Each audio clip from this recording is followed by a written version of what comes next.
Welcome to the third edition of Board Bitesize.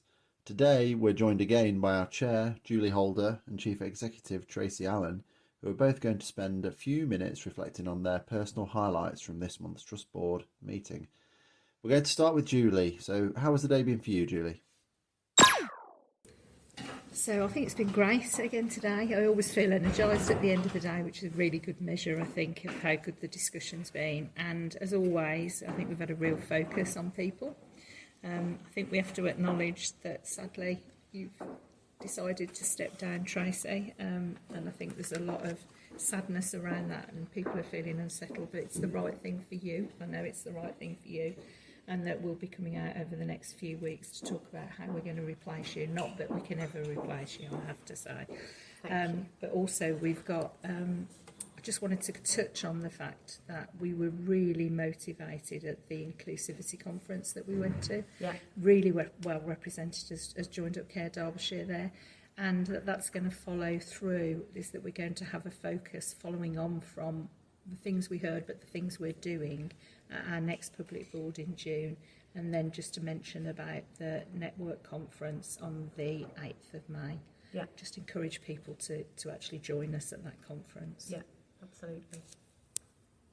Yeah, and then in terms of healthy communities, we had a real focus on health inequalities in terms of the services that we provide. And as you say, Julie, next month we're going to come back and look at inclusion amongst the staff and all of us that work in DCHS. So that'll be a really nice thread.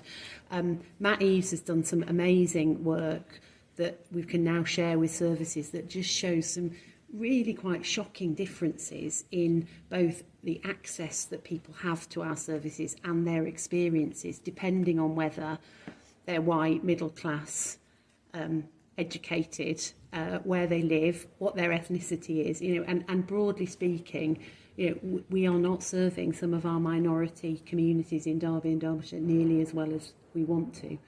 So I think that was a really great focus for us, and like the conference, I think we've all come away today energised to support services to do some detailed work on why is that and what can we do about it.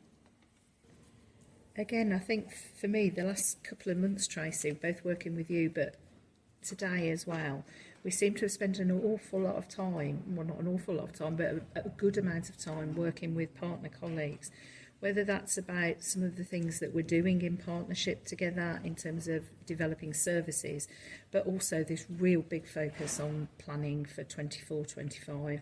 It's going to be a really tough year, 24-25, in terms of financial pressures. And I think we've got to remember it's not just for the NHS. We've talked a lot today about how it's impacting on local authorities and how that in turn is impacting on our services and our staff. Yeah.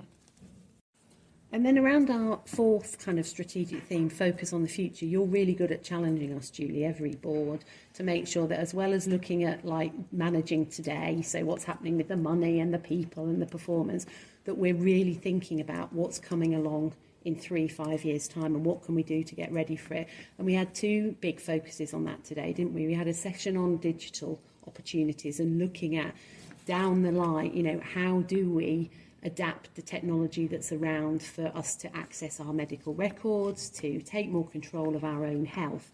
How do we support people in the community to do that, make them have more control and make the NHS more efficient?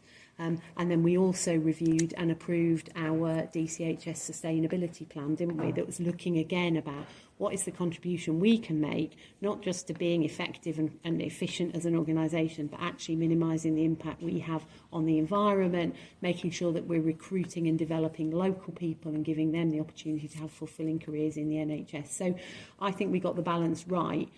Today's business, planning for 24-25, but also some chunky time thinking about the opportunities that we're going to have in 3 to 5 years' time. Thanks, Tracy. And that's all for today's episode. We'll be back again in 2 months' time after June's public board meeting. And don't forget to let us know what you think of these board bite-sized podcasts. Just get in touch with the comms team or contact Tracy or Julie directly. Thank you.